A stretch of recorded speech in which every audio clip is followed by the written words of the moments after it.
não faço Abre mesmo. Agora Você não já... faz? Não. Ele chama também. Inteligência Orgânica, Johnny. Tá. E ele é um podcast deprimido. Ele é... Deprimido. Ele é angustiado. Gostei do... Você curtiu? É angustiado, eu Ele é gostei, angustiado. cara. Ele é angustiado. Ele não é um podcast para das pessoas vão sair aqui com pílulas de esperança. Se ele não tem... Animal. Por mais que... Porque ele surge de A um... gente vive isso, né, cara? Angústia. Ele é uma angústia com relação ao futuro. Ele chama Inteligência Orgânica porque é um resgate. Eu acho que fudeu. Eu não acho que a gente tem muita saída com a história da inteligência artificial. Assim. Não tem. Eu não vejo os caminhos climáticos, os caminhos políticos, os caminhos da nossa humanidade. Eu não acho que a gente tem muita saída. Esses caminhos que você está falando, parece que eles estão dando voltinha, né? Enquanto um Elon Musk da vida está criando um exército de... Parece o Star Wars, né, cara? Está criando aquele exército de clones, de robôs, e que um dia, segundo ele, acho que ele falou que vai ter mais robô do que gente, né? E em 10 anos, segundo o Gary Vee, todos os influenciadores serão... Esse eu respeito. Serão inteligência artificial. Todos o quê? E os influenciadores, quem cria conteúdo nas redes sociais, né? Quem mesmo? domina... Isso E se você pensar que a nossa percepção de mundo já é pautada por uma inteligência artificial, o que nos resta é ter essa inteligência orgânica, que é esse debate aqui, face to face, Sim. em busca de uma palavra de esperança. Eu quero que as pessoas, que os entrevistadores possam trazer essa palavra, se é que é possível, ou então a gente fica aqui só lamentando junto. Não, ou passa por aquela coisa superficial, que aí a inteligência artificial deixa você engolindo fumaça, né? Se você ficar só falando de teorias. Deixa eu explicar então o que é o storytelling pra você. Isso. Porra, vai lá na internet, você vai conseguir muito melhor. Claro. Agora, se você vai lá deep, profundo, fala de angústia, faz o entrevistador se abrir e falar de verdade do que está sentindo, das emoções e tal, aí não tem inteligência artificial, cara. Não vai sentir essa emoção. Porque, cara, acho que a gente vai estar muito fodido se um dia essas emoções verdadeiras e legítimas e autênticas forem replicadas. Quem define o que é verdadeiro? Para mim, tudo que eu sinto é resultado... Tenho 55 anos, tá? É resultado desses 55 anos acumulados. É como se eu tivesse um armazém aqui de dados, que se chama inconsciente. Para mim, o Freud, cara... Puta que pariu. Para refutar o Freud, tem que vir... Assim, tem gente que fala que mudança é assim. Caralho, então o Freud estava errado. Não sou a favor daquela análise que leva 36 anos, não. Tem mudanças que são rápidas. Exemplo, às vezes você já está preparado para aquela mudança, de tão aberto que você está, basta uma palavrinha, uma conversa com você no almoço, você me fala um negócio, eu falei, caralho. É a metáfora da pedra. O cara tá batendo uma pedra para quebrar. Chegando 99 vezes ele, puta que pariu, eu desisto. Deixa a marreta aqui. E aí vem o cara e dá 3 batidinhas. Faltava uma. E ele desistiu na 99. Tem gente que já está na 99. Acho que assim, a gente que pensa e que reflete, que sofre com isso, se a gente vai num curso, se a gente lê um livro, a gente está mais aberto e propenso a fazer uma mudança, tá? Agora, tem gente que está na primeira ainda, entendeu? E isso que você está fazendo é trazer todos esses anos que eu tenho de vida, de emoção. Eu vim aqui pensando, falou, mais um podcast, caralho. E aí, né? Pra quê, né? Pra quê? Vamos lá. Eu falei, não, peraí, meu, não vou falar de hoje, eu vou falar da minha infância, porque é que nem o Steve Jobs fala. Eu tava pensando, quando a gente cria palestra, o que a gente faz com o palestrante, que ele não costuma pensar sobre isso, é detectar um padrão de comportamento que ele tinha quando era criança. E que destacava ele quando ele era criança. Eu agora me dei conta de que o que mais me destacava e o que me chamava mais atenção, não só do ponto de vista positivo, negativo também, eram as coisas doidas que eu fazia. E a galera, a família, os amigos, da onde o Johnny tira isso? Da onde que ele... Da onde? Você pega esse da onde, tem um espírito de inovação aí. Sim. De ser original. Então, porra, eu fui juntando esses fios aí da infância, peguei o Bruno Romano, que é um brother, e a gente tá criando um negócio. Em comédia com trazer inovação. Humor com inovação e storytelling e fazer só coisa que não existe para as empresas. Eu queria pegar o modelo do ano passado. Não, procura alguém. Você quer uma coisa nova? A gente vai fazer. Porque eu acredito que é no novo que... uma campanha. Geralmente as pessoas pegam carona, tem a lei dos retornos diminutivos no cinema, né? Se uma coisa dá muito certa, deu certo a primeira vez, você vai lá, tem a tendência a repetir. É daí que nasce o clichê, né? Aí repete. Aí quando você repete 10 vezes, o retorno já está sendo pequenininho, para de funcionar. É que nem banco, sei lá... Que nem fórmula de lançamento. Que nem fórmula de lançamento. Você recebe aqueles e-mails, chega uma hora que você fala, eu não vou mais ler estes e-mails. Para de funcionar. É a lei dos retornos diminutivos. É muito bom esse nome. E é legal pra caralho, né? Isso no cinema explica o clichê. Sim. Então, assim, aí você fala, poxa, então clichê é ruim? Não, eu posso subverter. Por exemplo, um casal que se conhece num parque, tá no Central Park, atravessando uma pontezinha, tem um banquinho, eles se conhecem, sentam e dão um beijo. Clichê. Mas eu posso pegar e deixar o banquinho ter quebrado uma perna. O cara vai lá, senta, a mulher cai, bate de cabeça no chão, assim, fica um calo enorme, assim, o cara não quer mais beijar a menina. Sei lá, começou assim o romance deles. Dá pra subverter o clichê também, entendeu? Sim. Eu acho muito legal essa ideia com o humor. E eu tenho conversado também com... Falei com o Bruno. Você falou. Falei, exatamente, conversamos. E porque eu abracei a história dentro do meu trabalho e do que eu sempre fiz desde quando eu abri a agência, que é abraçar a história do pensamento crítico. Sim. E o humor conversa demais com o pensamento crítico. E eu acho que o caminho para a gente voltar a despertar o interesse das pessoas por uma educação que não é superficial, por uma educação que tem interesse em ir além, né? Tem interesse, porque a gente vive uma sociedade que promove o superficial. Sim. Mas a melhor maneira da gente chamar a atenção das pessoas é por meio do humor. E o humor, quando ele é bom... O humor é acessível, né? Você fala...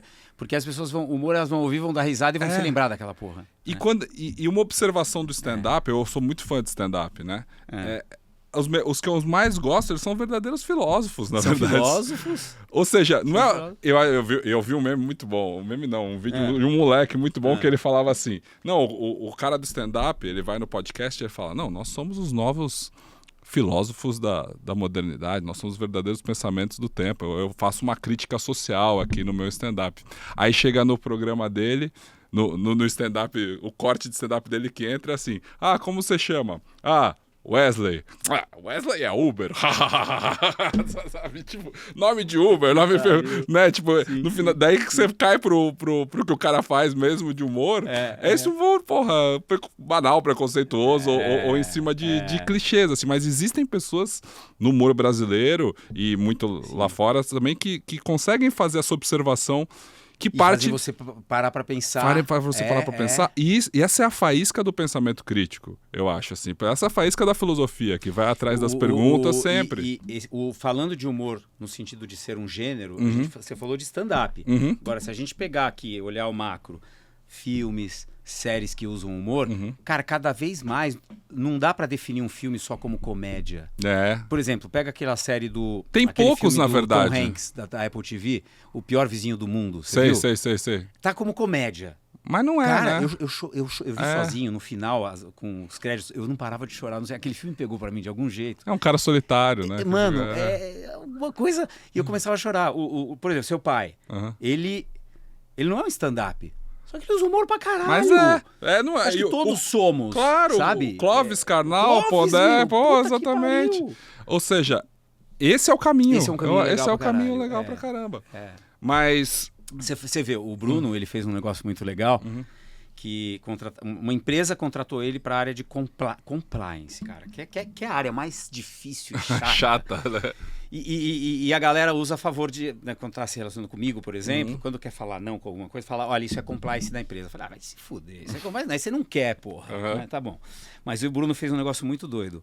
Olha só como o humor também ajuda a trazer assuntos que são chatos à tona, ou assuntos que não dá para falar. O humor dá liberdade para você falar do que não dá para falar. Então ele pegou e fez um programa. Pode ou não pode? Vem com paz. Pode ou não pode? É isso. E ele fez vários videozinhos. E olha como... Essa é uma coisa que eu falo muito... Aí tem a ver com storytelling e tal.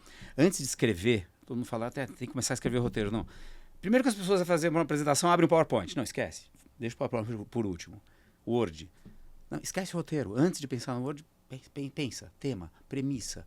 Qual é a ideia central? Porque se a premissa é boa, o roteiro vai ser bom. Se a premissa é ruim, o roteiro vai ser ruim. E premissa é o quê? É a ideia original do que você vai escrever ou do que você quer comunicar para o mundo. O Bruno pensou na seguinte premissa. Pô, compliance, regra. Dá regra. Quem é que dá regra na nossa vida?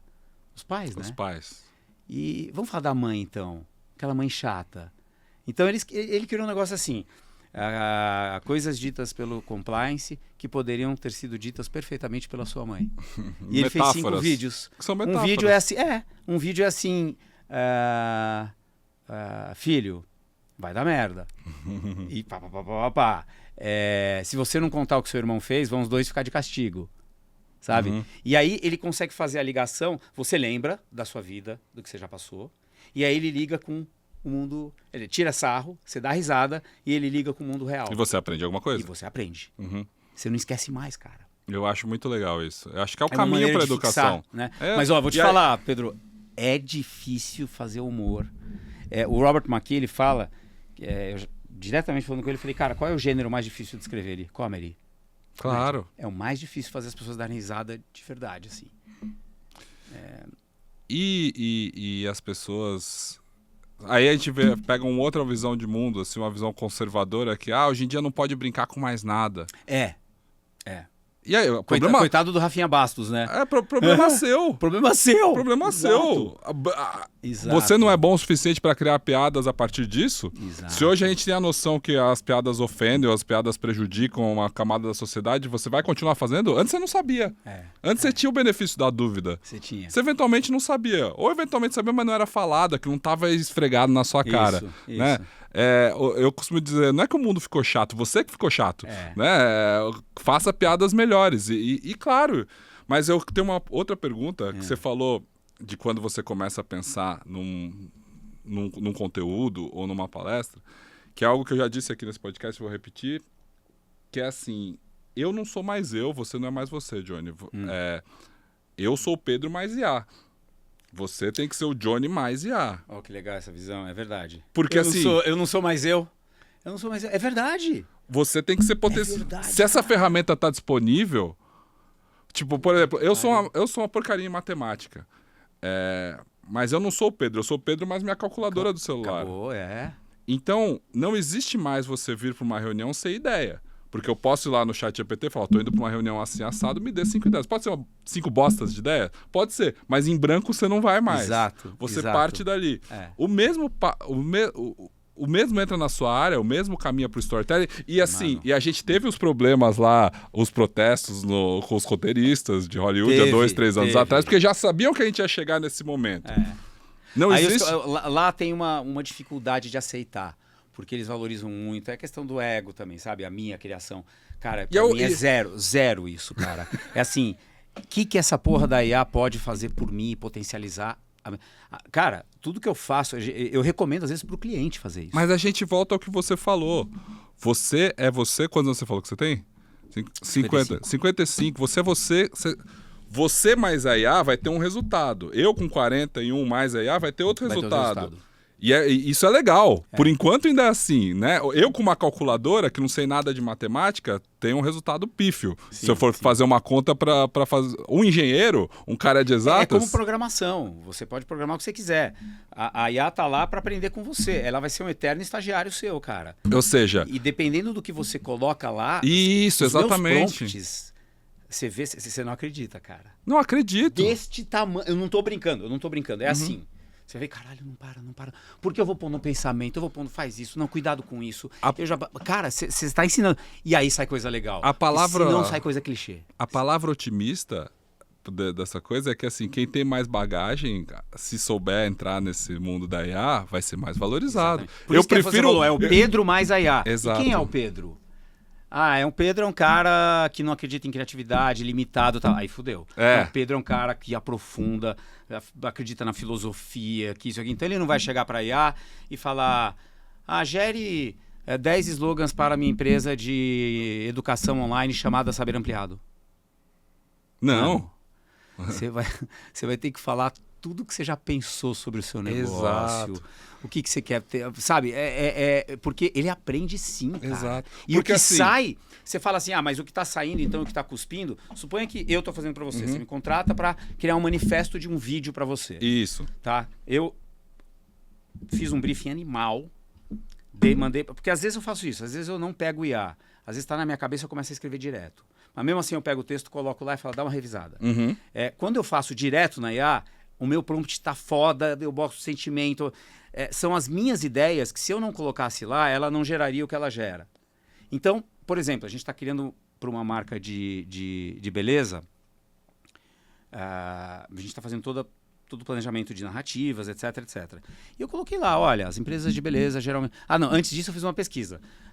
Traga o posicionamento de todas as empresas de beleza e encontre um padrão. O que se repete?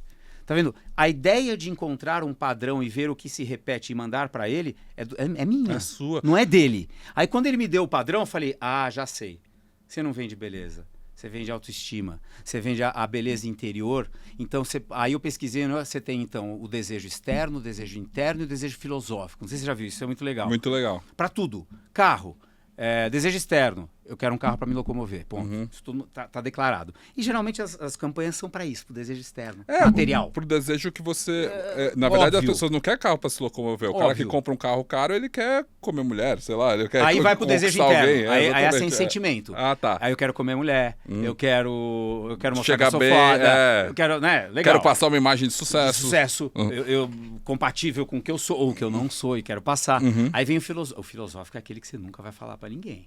Eu quero ser melhor que o meu vizinho. Eu quero provar, quero provar para minha cunhada que ela estava errada. Isso. E se você entende esses três e faz a comunicação e a história entendendo os três, você consegue pegar todo mundo, cara. Então, com base nisso, eu escrevo lá o prompt. Aí o que acontece? Ontem aconteceu isso. Eu fiz um prompt, foi surpreendente o resultado. Eu até me senti meio mal, falei, caralho, eu não estou mudando quase nada e já vou mandar para o cliente. Aí eu pensei, não é que eu não estou mudando. Se pegasse 20 pessoas e falasse, olha, o cliente é essa empresa, é uma escola. Uma escola precisa fazer o institucional deles para convencer os pais de fazerem matrícula lá. Tá. Você dá para 20 pessoas, não vai sair a mesma coisa. Não vai. Mas a maioria, de novo, o mundo está superficial, vai colocar um promptzinho desse tamanhinho. E aí sai a mesma coisa, já fiz esse teste. Claro. Então, quando eu recebi, eu falei, não, peraí, isso aqui é resultado. Aí eu peguei, troquei algumas palavrinhas, porque tem umas coisas para não entregar que você fez da inteligência artificial. Por exemplo, os títulos que você põe, ele põe sempre a primeira letra em maiúsculo. E quando a gente está digitando, a gente não faz isso, né? Mas é aquela questão, assim, será que não é uma questão de tempo em a gente ainda ter esse pudor de mudar alguma coisa para não parecer que saiu de inteligência artificial? Porque assim... Porque não saiu. Saiu do que você falou, é o Pedro mais a IA. Exatamente, é o Johnny mais a IA. Eu não me sinto culpado se eu respondo uma dúvida de uma conta que eu fiz na calculadora. Exato. Você me desculpe, mas o número tá certo, só que... Foi a máquina, cara, você desculpa. Puta, eu não sei o que aconteceu comigo, né? A próxima vez eu tento fazer de cabeça, tá? Eu prometo. Não, cara. Exato, muito louco isso. Essa analogia é legal. Uma analogia. A gente nunca teve esse... parece escola, né, cara? Que aí a criança tem que pensar, né? Tabuada. Aí é de cabeça. Mas você sabe que eu tava falando com a diretora da escola da minha filha, ela fez aquelas reuniões para apresentar, né? Chamou os pais e tal, para falar aquelas sobre ótimas, né? Sobre o projeto, né? Diante de todas as mudanças, o projeto pedagógico do ensino infantil, depois do fundamental. Você tem filhos, tem filhos mais velhos com mais experiência nisso. Mas... E as pessoas estavam com muita dúvidas, os pais de crianças pequenas e de adultos, a gente tem muito mais dúvida hoje do que... Porque eu honestamente, eu não sei se a minha filha ela vai fazer sentido para ela fazer faculdade, ter uma formação técnica, para que profissão? Ou seja, eu não sei se ela... Porque ela ela tem 5 anos. Nossa, não, imagina. Imagina que mundo que vai ser esse daqui. Ela vai querer e desquerer um monte de coisa. 12 anos. Lá, cara. Imagina. Exato, mas assim, eu não acho que o caminho dela vai estar pautado como estava para mim, que era aquele caminho de ensino médio, faculdade, emprego ou empregabilidade. Faz faculdade para vestibular. Não, quer dizer, faz colégio para vestibular, faz faculdade para estágio, faz a carreira, aí vem carreira. Hoje em dia não dá para dizer que para ela, quando ela chegar lá aos 18, 17 anos, ela vai ter que tomar uma decisão, porque isso não, na prática, eu nem sei se as profissões vão estar aí da forma como elas estão hoje. Mas enfim, a professora falou assim, Então, o que importa agora na escola, né, a gente está voltando todo o programa, são as soft skills, é a capacidade das crianças conversarem, liderarem, né, se expressarem, desenvolverem tato, pegarem coisas, né, e depois sensorial bastante. Tudo que o adulto está buscando hoje, né? Exato, assim, então a gente tem que reforçar a autoestima, porque existe uma questão pesada na adolescência hoje em dia, que a gente está perdendo, né, vários adolescentes, ou seja, o suicídio é uma questão, né, a depressão é uma questão. Tava falando hoje de manhã do suicídio que teve no Bandeirantes. Então não... O moleque, ele... Isso acontece muito, cara. Ele era negro, homossexual e bolsista. Porra! No Bandeirantes. Não, cara, desculpa, se eu sou o diretor da escola, eu vou monitorar isso. Cara, tem que monitorar. Bullying o tempo todo. E ele deixou um áudio. Mas enfim, só um parênteses. Volta aí, cara. Não, mas isso é recorrente. Foda, né? Isso acontece muito. Quem tá lidando com um adolescente, com um jovem, vê isso direto. E aí tem a ver com a autoestima, como você falou, né? Mas tudo bem. Né? Aí a diretora colocou. Então o nosso projeto é esse, né? É solução de problema, vai ser muito mais pautado isso, e a escola vai caminhar para esse caminho. É isso, pais. E aí os pais conservadores ou mais... mas como é que como que ele vai chegar no vestibular? Qual preparação ele vai ter? Assim, e eu tava pensando... E eu falei, cara, tudo bem.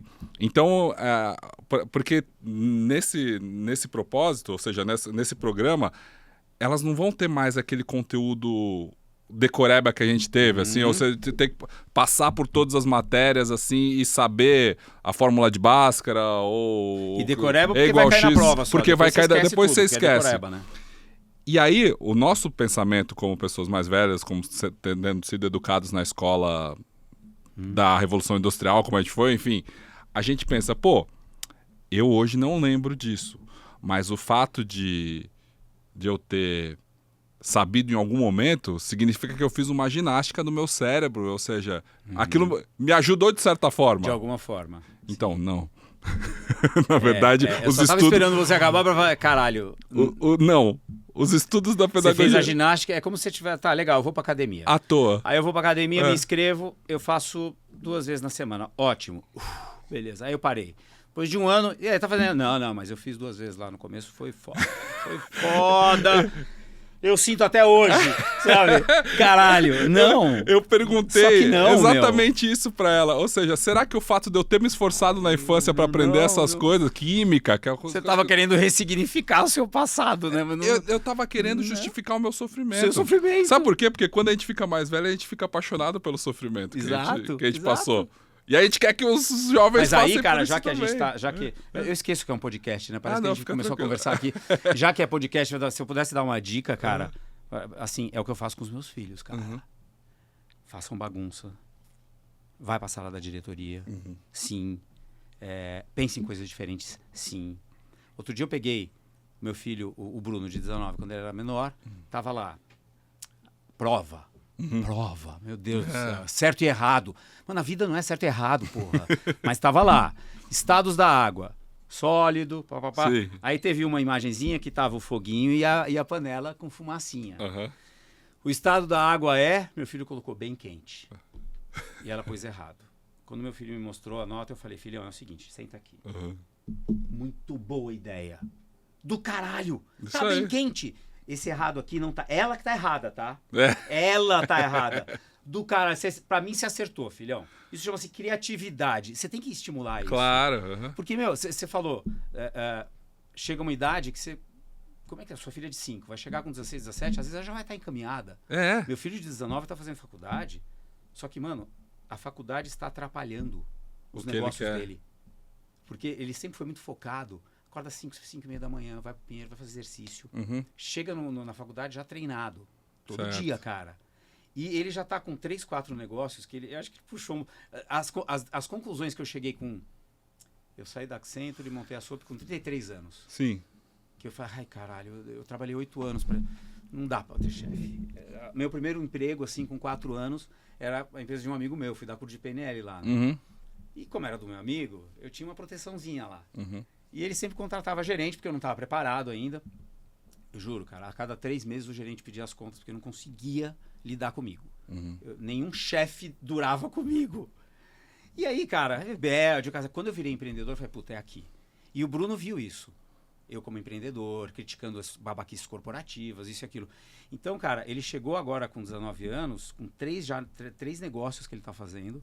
Eu não vejo ele trabalhando. E ele mesmo falou, pai, eu não vou fazer uma faculdade de 4 anos. Eu não estou falando que está errado, tá? Tem gente que escolhe isso. Aí faço estágio, aí tem uma carreira toda. Aí eu tenho que cumprir uma descrição de cargo. Mas e se eu pensar diferente? Eu não posso. Aí eu tenho que ficar 4 anos num cargo tal para ganhar uma promoçãozinha. Aí vai vir daqui 10 anos. Não, daqui a 10 anos eu já quebrei 3 empresas, talvez já tenha juntado uma puta grana. É a visão dele. E você olha pros amigos, cara, os amigos olham pro Bruno como um ET. Não, ele é um ET, cara, não é possível. Será? Mas é um ET admirando. Todo mundo chega pra ele pra pegar ideia. Ele virou o cara das ideias, assim. Porque existem estudos que mostram que esse é o pensamento dessa geração Z, assim, né? Desse cara que está entre 18 e 25 anos hoje, que não vê sentido em entrar num CLT ou num cargo inicial que ele vai ganhar R$1.000 por mês e vai ter que se deslocar. Não, ele na internet ele consegue 3 ou 4 empregos, ele já tira 3 mil e para ele é isso aí. E ele não vê o longo prazo, porque o pai dele, na verdade, não vai colher já. Eu não vou colher os benefícios de uma aposentadoria se eu ainda estivesse dentro do... Ou seja, contaram uma mentira para a nossa geração, né?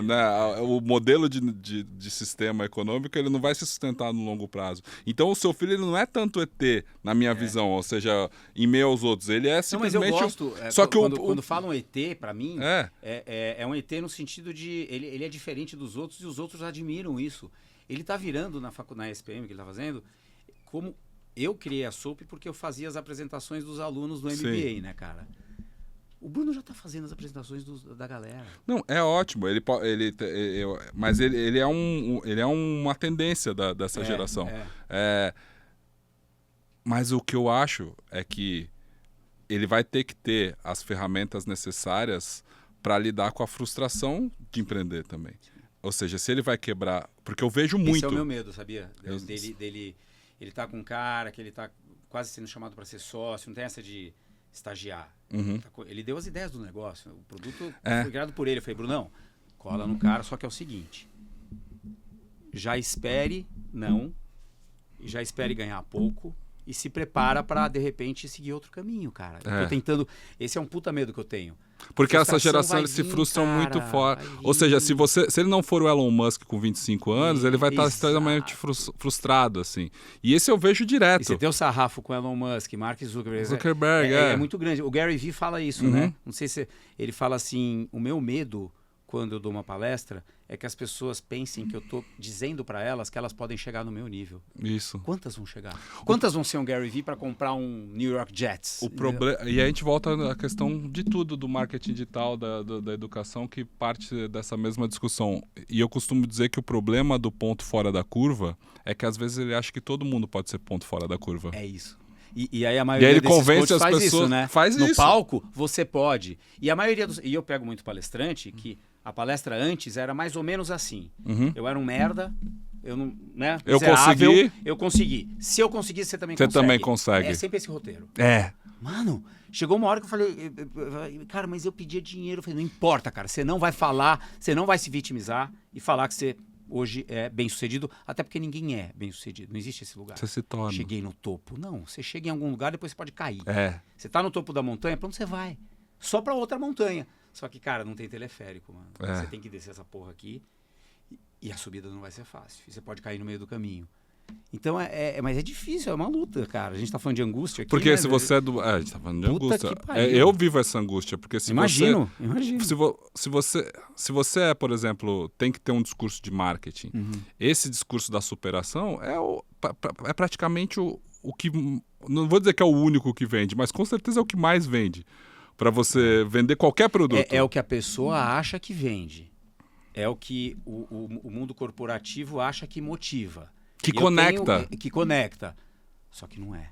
Eu tenho um exemplo bom agora, o cliente que a gente fez o evento todo, e a ideia que a gente deu lá no começo foi, vamos fazer o seguinte, o evento só faz sentido por causa do futuro, cara. Essa coisa de passado. É legal falar, mas vamos comemorar, tipo o Previously, quando você vê vamos fazer um Previously, fala, aí olha pra frente. A gente vai construir o futuro, legal. Só que o futuro pode ter várias caras, né? Pode ter, o cliente acompanhando o raciocínio, né? Foi o seguinte, o presidente foi lá, pegou a pílula vermelha e foi para um futuro. Pum, de repente chegou lá, deu tudo errado. Ele passou o crachá, ele foi demitido, a gente usa humor. Deu tudo errado, né? Um futuro... Só que aí ele tinha uma outra pílula, ele tomou, ele foi para outro futuro. Que esse foi foda, pá. Cara, aí volta para cá, com o aprendizado do futuro negativo, que deu tudo errado, e o que deu tudo certo, eu tirei a conclusão de que a gente tem um padrão de 3 coisas que a gente precisa fazer hoje. E essas 3 coisas a gente foca no evento. Todo mundo adorou essa ideia. Aí chegou no chefão assim, sabe o que é, Johnny? Eu tenho medo de falar de coisa ruim do futuro, porque pode desmotivar as pessoas. Aí eu falei, olha, se o Amir Klink, ele cruzou o oceano da África para o Brasil em 101 dias, né? Com um barquinho a remo em 1980. Imagina se ele não tivesse estudado tudo que pode dar errado. Ele mesmo fala isso, ele teria morrido em 2 dias. Uhum. Eles não queriam reconhecer que coisas podem dar errado, porque achavam que aquilo ia trazer ia desmotivar. Mano, mas assim, e eu brigo, eu bato. Eu não é angustiante isso, cara. Eu não desisto, cara. Eu falo, mas se você tá me contratando, cara, eu quero te proteger de você mesmo, cara. É isso. Que legal. Se você não falar dessa porra de problema, cara, eles sabem que vai ter problema. Aí sabe o que vai acontecer? Você só fala do futuro bom. 3 semanas depois acontece um puta problema, vem um concorrente e começa a ameaçar vocês. Todo mundo vai falar, caralho, mas ninguém falou disso. Caramba, você sabe que um dos maiores dilemas que eu tenho na minha palestra é de ter essa sensação de que as coisas vão potencialmente dar muito errado, né? E todos os indícios mostram para mim que eu tô realmente num caminho desolador de futuro, assim, graças desolador, essa é a palavra. Graças à inteligência artificial, emergência climática, futuro do trabalho, guerra, enfim, polarização, tudo isso me leva... E eu tento trazer uma mensagem... Você sempre pensa, quando você está construindo uma narrativa, ou qual que é a mensagem positiva que eu vou deixar no final? A minha dificuldade é em achar essa mensagem. Sabe qual que é o ponto, cara? E o ponto não precisa ser positiva. Não precisa ser positiva, né? Você tem que deixar uma mensagem. O final, ele não tem que ser feliz. Porque o que eu faço, na verdade, pá, assusta a galera. Dá uma porrada. Dá uma porrada. Botar o público dessa sensação da porrada é uma dificuldade, né? Aí você liga o alerta, porque existe essa porrada e você tem que fazer tal. Então você tem que se qualificar para fazer tal coisa. A mensagem... Porque mesmo a qualificação talvez não seja necessária. Vamos pegar o exemplo que você deu, para usar a analogia da sua palestra. Você falou de beleza americana. Vamos analisar a trama. Ela começa sobre alguém que não tem sentido. A vida não tem sentido para ele. Tá em crise, exatamente. Em tudo. Trabalho, família, tal. Legal. Aí acontece um evento específico, né? Que ele está na apresentação de cheerleaders. Aquele é um incidente excitante. Né? Ele tá lá, puta saco, né, cara? Eu hoje brinco que eu odeio festa infantil, né? Eu odeio festa infantil, assim. Eu criei uma associação que não existe, chama APOF, Associação dos Pais que Odeiam Festas Infantis. Puta que pariu, aquele domingo que eu tô a fim de ver o jogo, vem os caras lá, aquele prédio com cadeira de plástico, coxinha passando, e o cara com a cerveja querendo fazer amigo. Não tô a fim de fazer amigo, cara. Eu quero ver o jogo de São Paulo hoje. Mas enfim, tá lá o Kevin Space e tal. Ele olha pra menina e aquilo desperta nele a vontade de achar o sentido, beleza. Aí vai, altos e baixos, e ele vai encontrando sentido. Ele vai fumar maconha com o vizinho. Ele volta... Ele pede demissão, ele quer o trabalho que dê menos. Legal, só que tem os altos e baixos. E no final ele morre. Ele morre. Final feliz? Peraí, vamos analisar. O começo ele estava vivo, mas morto. O final ele morreu, mas estava vivo. A morte encontrou ele vivo. Então, não é um final nem feliz nem infeliz, é um final possível, irônico. E esse é o melhor final, é irônico, quando tem um pouquinho do positivo e um pouquinho do negativo, porque assim é a vida. Quando você não ganha só, você renuncia para ganhar. Caramba, maravilhoso. E tem uma coisa muito doida que é o seguinte, tudo na vida era uma vez, sempre, tudo. Mas nada foram felizes para sempre. Pensa nisso, nada. É verdade, cara. Alguma coisa foram felizes para sempre? Eu dou o que você quiser, dou todo o dinheiro do mundo, dou meus filhos para você, se você me provar que existe alguma coisa de que foram felizes para sempre. O Chapeuzinho Vermelho e todos os contos de fada não tem final feliz. Porque o Chapeuzinho Vermelho, como contam para Disney e para os nossos filhos, apareceu um caçador, abriu, tirou, foram para a mesa. e foram felizes para sempre. Ninguém conta que o Chapeuzinho Vermelho morreu e a vovozinha morreu porque o lobo mau comeu. Mas como comeu? Eu contei para os meus 3 filhos o original. Eles assim, ó, não é para dormir. Mas pai, e o Chapeuzinho? Morreu, filho. A vovozinha? Morreu, filho. Eu não falei. A história não conta que a mamãe falou, não vai pela floresta. Ela foi. Então, assim, é uma história educativa. Sim. Qual que é o objetivo do Chapeuzinho Vermelho? Que obedeça a mamãe. Obedeçam. Essa é a mensagem. Se aparece um caçador, eu tô no inconsciente da criança plantando o seguinte, foda-se, eu vou fazer coisa errada. Total. Alguém vai me salvar. Aí vem o dedinho apontando pros outros. Aí tá a origem de muitos problemas, entendeu? Exato. Então não precisa, cara. Eu acho que você tem que... Precisa de uma ironia. Tem que dar porrada. Você falou, eu dou porrada e depois dá. Eu acho que a porrada é o tempo todo, é que nem um filme. Você vai tomando porrada, mas você vai dar porrada pra coisa boa. É uma mudança de carga de valor, montanha-russa, sabe? Se você tá negativo, é negativo em relação ao desejo. O que você tem que plantar é, no começo da sua história, um desejo e umas perguntinhas na cabeça da audiência que só vão ser respondidas no final, todas. Mas durante, você já vai respondendo algumas. Só que a grande revelação vem no final. Eu gosto de falar que uma boa história é sobre, em inglês fica mais bonitinho, né? Change and revelation. É sobre mudança e revelação. Repara isso, cara. Filme é sobre revelação o tempo todo. Total. E a grande revelação é no final. Por isso que você fica até o final. Aí, eu tava lá no G4, outro dia, vendo o G4 Day, 2 palestras. Os 2 excelentes, tecnicamente. Um de marketing digital e o outro cara do Buscapé. Esqueci o nome dele, que fundou o Buscapé. Beleza. Os 2 tentando ensinar. O de marketing digital, dicas de marketing digital. 10. Primeira essa, faz sentido, legal. Segunda, faz sentido, legal. Quando ele estava na quinta, eu já tinha esquecido a primeira. Não tem um arco de história. Isso, exatamente. Aí veio o cara do Buscapé. Mesmo objetivo, ele queria ensinar como ter uma startup e as dificuldades. Ele contou uma história só, com um tema só. Começou, teve um incidente citante, o ato 2 complicou e só revelou no final. E foi do Buscapé. Começou com um disquetezinho de banco em banco, eu lembro de tudo. O outro, apesar do cara ser bom, eu não lembro de nada. Então essa é a diferença, cara, de uma narrativa. Porque nem toda narrativa é em formato de história. A do cara estava em formato de história, a do outro era retórica, lógica. Eu vou ensinar 10 dicas para você fazer seu marketing digital. Você vai esquecer. Ô, Johnny, fantástico. Obrigado por essa explicação. Mas você estava falando e eu lembrei que eu fui fazer jornalismo, né? Eu fui jornalista, trabalhei em televisão, porque eu queria fazer cinema no final das contas. Porque eu gostava de cinema. E você leu o Robert McKee, né? Você ficou muito próximo dele na sua história. E eu lembro do livro que veio antes do Story, que é o do Sid Feld.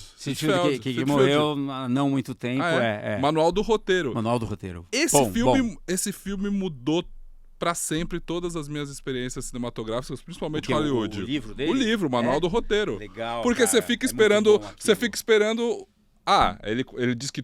E o McKee refuta isso, de certa forma, né? Ele é mais complexo como construção, né? Mas o Sid Feld mostra, para quem não sabe, que o filme é composto por 3 atos, que existe um plot twist nos primeiros 10... Depois de 10 minutos, que quase 99% dos roteiros de Hollywood até então, quando ele escreveu esse livro, que sei lá quando era, 1980 e poucos, eram montados dessa forma. Todos os blockbusters, com certeza, né? Então, um primeiro ato, um plot twist, uma mudança, né? Aí um desenvolvimento e um outro plot twist lá. Ou seja, era blocos de 10, 20 primeiros minutos. Sim. Aí depois... um plot twist no meio, dois, né? Que é o, isso, mas o do final que já se encaminha pro clímax, exatamente. E aí bota, sei lá... Tudo em cima disso, uma jornada do herói, alguma coisa. Depois o que ferrou também pra mim foi Nossa, cara, a jornada do herói. O negócio da jornada do herói. Exatamente. O Maqui fala assim, quando ele veio pra cá, ele foi na Plot. Aliás, eu vou te passar isso, cara. Eu tenho um... Foi o melhor evento que a gente já fez. Eu chamei com o Experience Club vários executivos na Plot, cara. Imagina, pra mim, cara, é uma coisa que falar, porra, sei lá, eu gosto de música, vem o Paul McCartney falar na minha empresa. Isso. Aí o Maqui conversou com essa galera durante 1 hora e um dos caras perguntou, what about the hero's journey? Ele só falou isso, forget about the hero's journey. There is no hero. A gente não. Existe uma vida onde a gente está tentando sobreviver. Isso. É difícil pra caralho, tem muito bem. Não tem herói, não. Herói é quando você dá a vida, você vai dar vida por alguém, eu dou pelo meu filho, só. And there is no journey. Journey is when you get a bus from São Paulo to Rio. Bom, você pega... quer dizer, é uma questão de... O Maqui, ele sempre foi... Agora, tem uma coisa em comum com o Maqui e o Sid Fields, assim. Atos 3, estrutura clássica. Plot twist que ele fala no começo é o incidente-incitante, que o Maqui chama, Incident. E ele é a faísca da porra da história.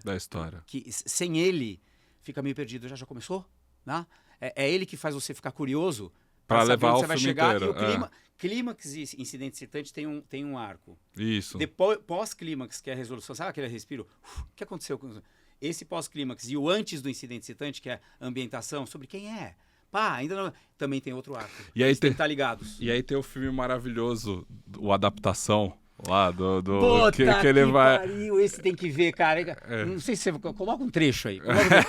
Quando o Maqui tá lá quando e o cara pergunta... Tá lá. O Nicolas Cage... What if nothing happens in life? Exato. Eu queria fazer um livro que era uma adaptação do livro sobre plantar flores, exatamente. Aquele é muito bom. Aquele é tão bom que eu queria gravar. Porque o cara representou o Maqui. Maravilhoso. E o Maqui é assim. Ele é assim. Ele é assim. Tá. Ele chegou aqui no Brasil, deu uma patada nele absurda. Olha, é o seguinte, vocês estão aqui para aprender. Eu vou começar falando, e é o seguinte, tem tempo para ir no banheiro, tem coffee break e tal. Se quiser ir no banheiro no meio da minha fala, pode ir. Mas você pode perder alguma informação que pode ser a diferença entre o sucesso e o fracasso na sua carreira. Bom, vamos lá. Bom. E celular, não tem essa. Aqui no Brasil, eu sei que vocês gostam e tal. Tocou o celular e atendeu $10. Tocou e atendeu de novo 20. E ele cobrou de uma pessoa. Chegou atrasado, paga a multa. Total. E eu tenho troco aqui. Ele cobrou? Ele cobrou, cara. Não, Mas aí você vai jantar com ele. E é o Nicolas Cage, talvez no melhor filme que eu acho, do Nicolas Cage. Assim, maravilhoso. Maravilhoso. Adaptation, do...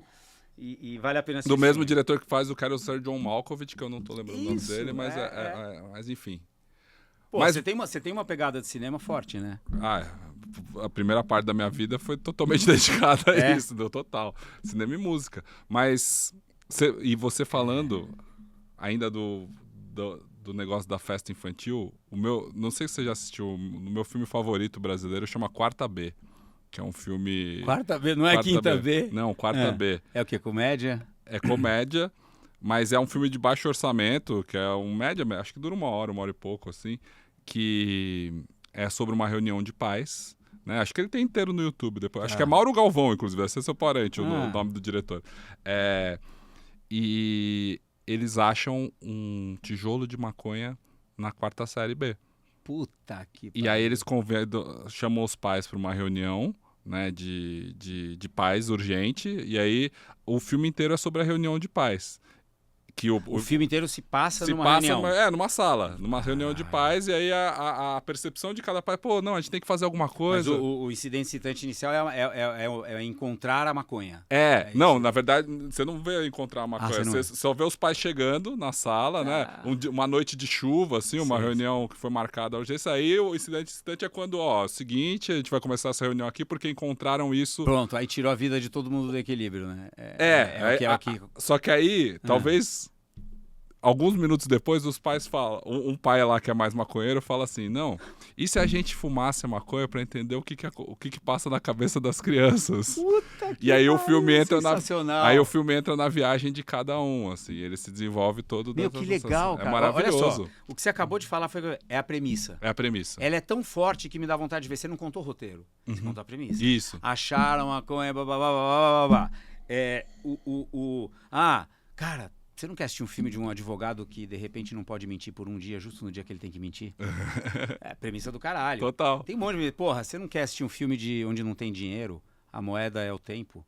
Quem é rico tem tempo pra caralho, você pode passar o tempo aqui assim, ó. Sensacional. Quem é pobre tá quase morrendo, tá acabando o tempo. Premissa. Mas eu dou um pouquinho, ele vai... Premissa. É exatamente isso. Mas você falou, puta, eu vou ver. Quarta B. Quarta B. Eu vou ver. Mauro Galvão, acho que chama o diretor. E você falou, né? Se passa numa sala. Uma sala. Uma que ele fala o seguinte, cara, que ele prefere o banal bem contado do que o profundo mal contado. Sim. Às vezes você resolve, muita empresa que, eu quero fazer isso, é drone, você quer passar uma mensagem. De repente essa mensagem pode ser um vídeo de 3 minutos que se passa no elevador. Acabou. Numa conversa. E aí vem o poder do diálogo com subtexto. Que a merda do brasileiro, das novelas e da comunicação é que é tudo direto. As pessoas falam tudo. Falam tudo. Repara diálogo de novela, é muito engraçado. Cara, não sobra subtexto nenhum. E série não é mais americana, série, né? Espanhola, é tudo subtexto, cara. É a mesma coisa que falar, olha, eu vou contar o Chapeuzinho Vermelho, a história, para que você possa obedecer à mamãe, tá bem? E você fala tudo. Não, cara. Succession é maravilhoso. É texto pra caramba, mas são textos... E a trilha sonora de Succession? Maravilhoso também. Repletos de subtextos, assim, né? Ou seja, cada diálogo ali... Eu tava assistindo... Não é sobre o que fala, não é sobre o que não é falado. Isso é uma coisa que eu sempre tive vontade de fazer um curso disso, sabe? Eu falo sobre texto num curso que eu tenho online. Aí você vai falar, pô, mas você não tem... Eu tenho 3 cursos online que tá parado lá. Quando a pessoa pede, ela vai lá, entra no Hotmart e compra. Parado nada, ou agora você tá no Saber Ampliado. Não. Tem um que tá no Saber Ampliado agora. Boa. Tá lá. Os fundamentos do storytelling. Mas eu licencio para a empresa. Licencio não, né? A empresa quer fazer um workshop, eu dou o curso. É um argumento de venda. Sim, né? claro. Vai ganhar um curso online e tal. Mas o que você estava falando do subtexto é difícil, cara. Às vezes eu explico para a pessoa entender. Falo, pô, o nosso presidente, o Lula, ele usa metáfora o tempo todo. O tempo todo. É subtexto. Você está querendo transmitir uma coisa que é complexa através de uma linguagem familiar para as pessoas. A gente, em casa o tempo todo, né, cara? Amor, vou sair com os amigos hoje, tá? Tá bom, pode ir. Você que sabe. Você que sabe. Tem por trás esse você que sabe, né? Tem E criança entende subtexto. Teve um dia que tava o meu filho jogando bola, assim, com um amiguinho. Aí o amiguinho jogava mal pra caralho, né? Aí eu falei... E ele tava jogando bem aquele dia. Falei, nossa, Miguel, você melhorou, hein? Qual foi o meu texto? Você melhorou, hein? Eu não falei assim, nossa, Miguel, você joga muito bem futebol. Estou gostando de ver você jogar futebol. Não, você melhorou, hein? Significa que ele era ruim. Aí ele chegou pra mim, entendeu o subtexto, porque ele veio responder pra mim bravo. Ele falou, sempre fui bom, tio. Tipo assim, cala a boca, adulto. Entendi. Ele respondeu ao meu subtexto. Criança entende também, né, meu? Entende tanto. Eu tava conversando ontem com uma... educadora parental, né? Na verdade, uma educadora mesmo de crianças. E eu tava dizendo, a Alice, minha filha de 5 anos, a gente não deixa ela ter contato nenhum com tela. Ela não assiste, né? Não imagina a rede social. E graças a Deus virou legislação. Legal. Lá, né? Tem, enfim, já bastante estudo que prova que isso faz mal, né? Esse negócio faz mal. Talvez com o seu filho... Tem coisa que nem sabe ainda que talvez com o seu filho de 19 anos você não sabia que fazia mal e aí a gente dava o acesso mais. Exatamente. Mas hoje a gente já sabe que faz mal. Só que eu vejo... Ela é uma criança ansiosa. Mesmo sem ter acesso a nada disso. Por quê? Cara. Porque capta tudo, né? Porque eu sou ansioso, minha esposa é ansiosa, a gente vive nesse mundo, a gente tá na tela, então mesmo que ela não use... Eu percebo isso, eu tenho que falar. Sabe uma coisa que eu me liguei que dá ansiedade nela? Eu moro em São Paulo, né? Sou de São Paulo, eu ligo o carro para qualquer lugar, eu ligo o Waze. É normal pra gente. Já conecta no meu celular, já fica lá a telinha, o caminho. Lá do banco de trás, ela fica ligada. Falta 10 minutos, falta 5 minutos. Eu tô vendo. Ela fica ligada no caminho. No Waze, no caminho, no caminho. Falta. Isso dá uma ansiedade para eu tô desligando a tela agora, porque isso deixa ela extremamente ansiosa. Ela fica legal, não tá mais olhando a janela, ela tá olhando para aquela tela ali que é o do caminho, é aquilo. Ela fica, tô vendo, falta 10, cara, 15 minutos. O cinema imita a vida, né? A arte imita a vida, não é o contrário. Divertidamente, da Pixar, mostrou agora que os adolescentes tem 3... E repara quantas emoções são. São todas negativas. Meu Deus do céu. Não tem uma positiva. Quando aquela menina tá sentada com falta de ar lá por causa da ansiedade do jogo. Eu fiquei com falta de ar, porque eu tava vendo isso na minha filha. Mas cada dia mais é uma aula, cara, a Pixar.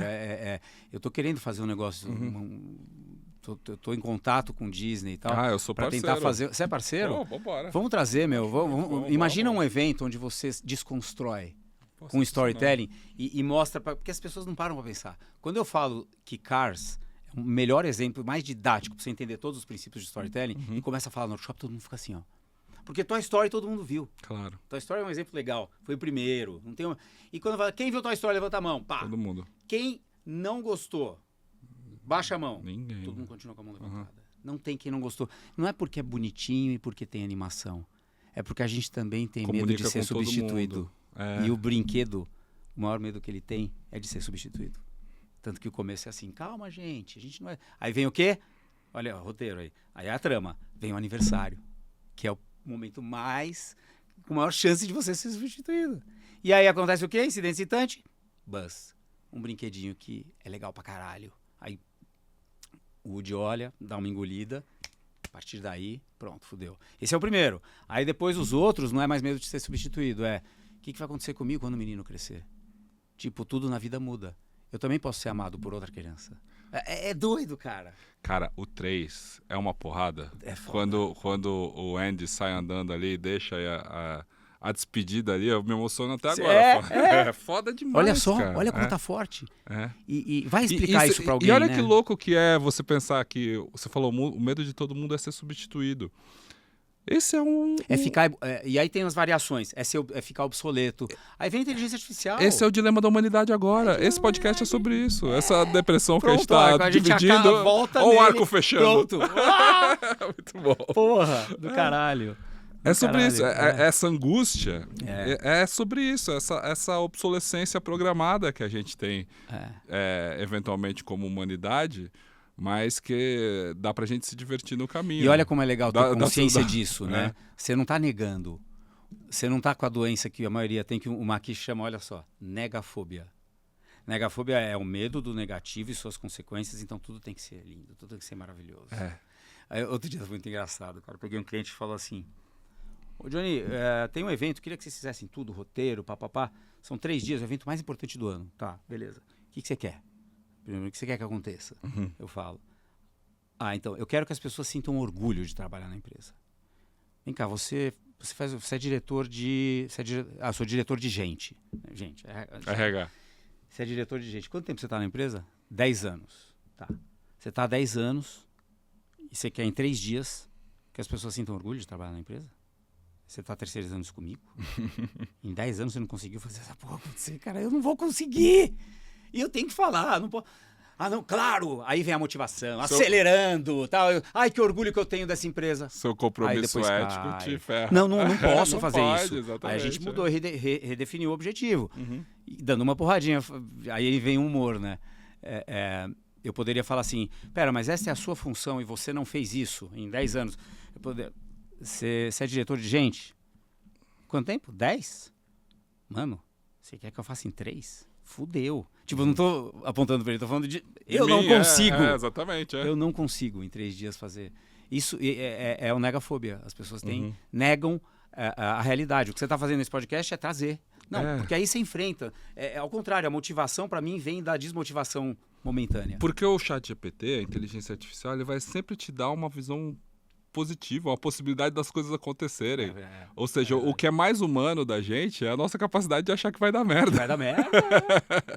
Por isso que a gente tem que eventualmente abraçar isso. A palestra do Otaviano Costa chama de peito aberto. Ele agora sofreu aquela cirurgia. Você ajudou ele a redesenhar? A gente fez tudo, cara. Legal. Tudo. Tá acabando agora, tá demais, meu. Tem coração batendo, tem drama pra caralho. Legal. Não é nada de mundo colorido, não. E é uma palestra motivacional. Então, eu me recuso a usar esse nome. Eu não uso pra ninguém. Eu acho ruim também. Né? Se a pessoa fala, eu quero uma palestra motivacional, eu falei, cara, dá uma maconha, a pessoa fica com uma motivadinha, bota uma música, não é a palestra que vai...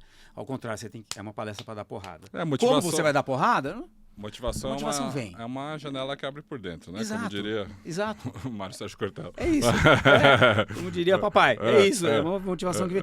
E ele, então, cara, ele reconhece o problema.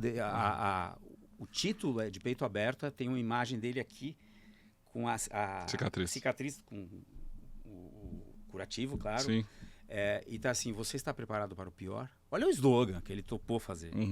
Isso é não ter negafobia. Você está preparado para o pior? Porque ele teve a notícia do pior e descobriu que ia morrer em 34 dias se ele não fizesse alguma coisa. E mesmo fazendo alguma coisa, ele podia morrer. Caramba. Só que era aniversário da mulher, logo em seguida. E ele não queria falar isso para... Ele viveu, então, cada momento com a família, achando que aquele podia ser o último momento. Imagina, cara. Imagina você abraçando sua filha pensando assim, cara, pode ser que amanhã não esteja aqui. Caralho, é muito foda.